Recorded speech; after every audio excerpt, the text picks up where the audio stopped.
Hi everyone, welcome to the tutorial. So here we are starting to look at risk and change management and obviously the vocabulary associated with that. In particular in this tutorial, I want to talk about Kotter's steps. Just Google Kotter's 8 steps and you'll find whatever you need. But basically this is a conception in business and beyond business in fact, that there are certain steps, certain pillars that need to be in place in order to manage change effectively. So we'll get to that in a second. But first of all, to talk about why change management matters in general. So companies aren't constantly transforming, but they are, or they should be really, constantly evolving to meet shifting markets, new technologies, developing customer expectations in order to remain competitive and relevant. And there's a sort of truism in business that if you stand still, you'll die. So it's always about developing. Consequences of poor change and poor change management is mismanaged change leads to confusion, employee frustration, a significant drop in productivity, affecting the overall business, and in the end, the business might not survive if change is not welcomed, first of all, and also managed well. And obviously a key role in managing this well falls on the shoulders of the leaders who must carefully plan, communicate, and provide ongoing support to ensure smooth transitions and maintain morale. So we're going to see a lot of vocabulary related to this. Key terms would be things like transition, adaptability, resilience, transformation. And we're going to look at Kotter's 8 steps in a bit of detail now. So the origin here is from Harvard Business School. And Dr. John Kotter outlined 8 essential steps to guide successful change initiatives within organizations. So not necessarily businesses all the time, but certainly organizations. And this is really useful because it gives a framework for managers to work to in order to successfully navigate the change and the transition, and hopefully a lasting change, successful change, positive change in the culture of the organization or business. Okay, so we're going to look at Kotter's 8 steps. Steps 1 and 2 are to do with creating the foundation. Step 1 is creating a sense of urgency. That is to say, basically make the case why a change is necessary right now. That's important. If people don't believe a change is necessary, it's going to be very difficult to get buy-in from stakeholders. So you got to make a compelling case. Use data, use narrative to motivate action. Highlight the risks of inaction. So for example, if we don't adapt now, we risk losing market share. So not just why are we changing, but why can we not afford not to change? So you got to make those arguments, convince people that change is necessary. That's step number 1, a foundation. Then you need to build a guiding coalition. Form a group of influential and respected individuals to lead change. That could be senior management, but not necessarily. It could be, for example, long-standing employees who have a lot of respect in the organization. Include stakeholders with different expertise and influence.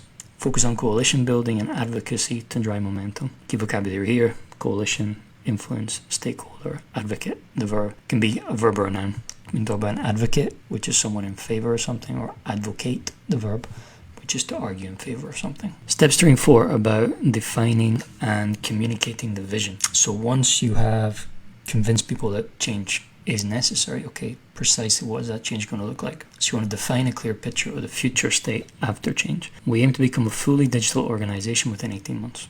So again, this is very precise and measurable and time-bound. A strong vision guides decision-making and motivates stakeholders. It should be ambitious yet achievable to inspire commitment. Obviously, if something that's completely unrealistic, you're going to have trouble getting people on board. So you have your vision, now you've got to communicate the vision. Share the vision clearly through all communication channels. Use consistent messaging to reinforce understanding and buy-in. Phrases like, our goal is to, we're transitioning towards, this initiative will help us. That third one's really important because you might understand and you might have people around you understand, senior figures, but you need to make sure that everyone gets what you're doing and why. Steps 5 and 6 we could define as empower and celebrate. So step 5 is empower broad-based action. So we identify and remove obstacles that block progress and decision making. Grant teams authority on autonomy to make necessary changes quickly, because if you're talking about a big transformation, then quite a lot of these steps are going to have to be delegated. Emphasize empowerment, accountability, and autonomy in leadership. Encourage initiative taking to accelerate change implementation. And look for ways to generate short-term wins and to celebrate short-term wins, because if your big goal is 18 months away, 2 years away, 5 years away, and sometimes they can be, that can be very abstract. People there might not even be convinced they're still going to be working for this company when success is achieved. So in the meantime, in order to maintain enthusiasm and motivation, we need to find ways to celebrate, to generate and celebrate small wins. short-term wins. So celebrate early successes to maintain enthusiasm and motivation. In order for the big picture to be fulfilled, you have a lot of people doing small tasks. So celebrate the successful achievement of those small tasks. Use tangible results to demonstrate progress and justify continued effort. For example, customer satisfaction scores increased by 15% within 3 months. Now, maybe my big aim was to improve by 50% within 18 months. So this marks good progress, right?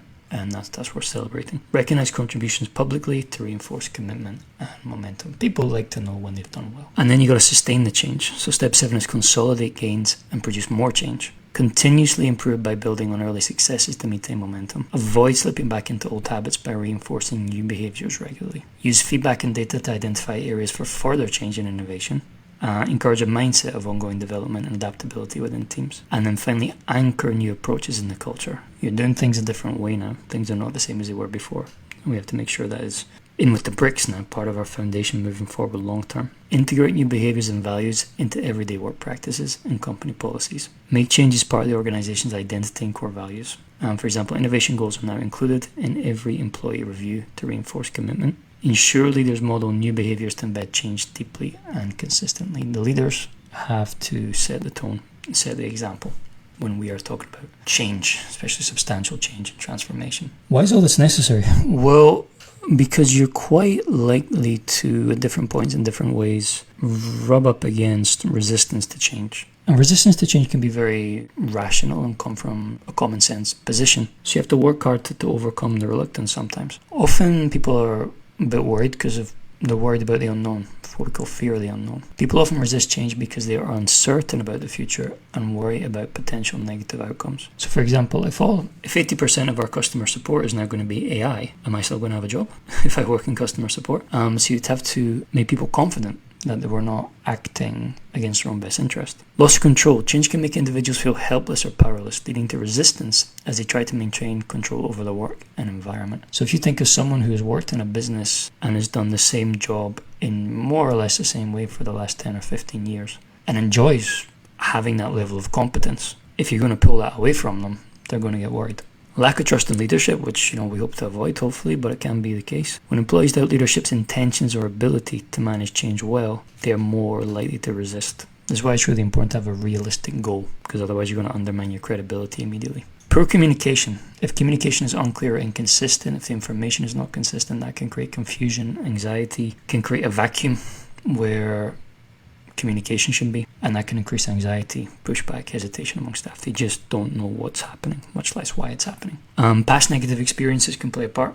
Previous unsuccessful changes can make employees skeptical and less willing to engage with new initiatives. They say, yeah, we tried that before, it didn't work. Common language around resistance or words like hesitation, pushback, skepticism, morale. For example, some employees express pushback due to unclear communication, so they didn't understand what was happening or why it was happening.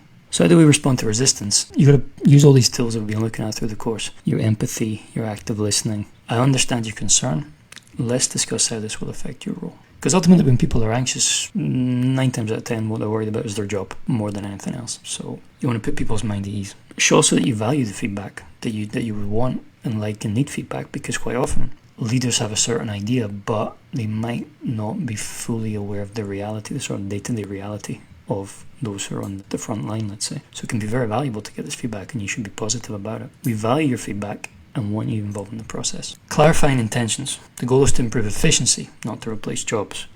Often they mean much the same thing, but you're going to have to explain to your workers why they shouldn't be worried about this. So be transparent, listen actively, reinforce the benefits, explain the benefits. Obviously you're going to have to provide training as well when your team are learning to do new things. You put all this together and you can hopefully manage that resistance that a lot of the time you will get. So summing up, change needs strong leadership, well-defined structure, and clear communication. Kotter's 8 steps provide a really useful framework and roadmap for what is necessary in times of change and transformation in an organization. Basically, the fundamental there is you need to have buy-in, you need to take other people with you. If they're not convinced change is necessary in the first place, you're going to have a very difficult time implementing that change. Anticipate resistance and address it with empathy and transparent communication. Some for you guys to think about, what type of resistance have you observed in your organization? So it doesn't have to be a big thing like a big transformation, but some change that was made or was proposed where some people said, no, I'm not convinced by this. Which of Kotter steps can you apply in your current or future role? Your place in the organization, which of these responsibilities could you imagine that you would take on in that case? And what do you think? How can you foster better communication to ease transitions during times of change? So again, some questions for you guys to think on and reflect on. Thank you very much. I will see you in the next tutorial.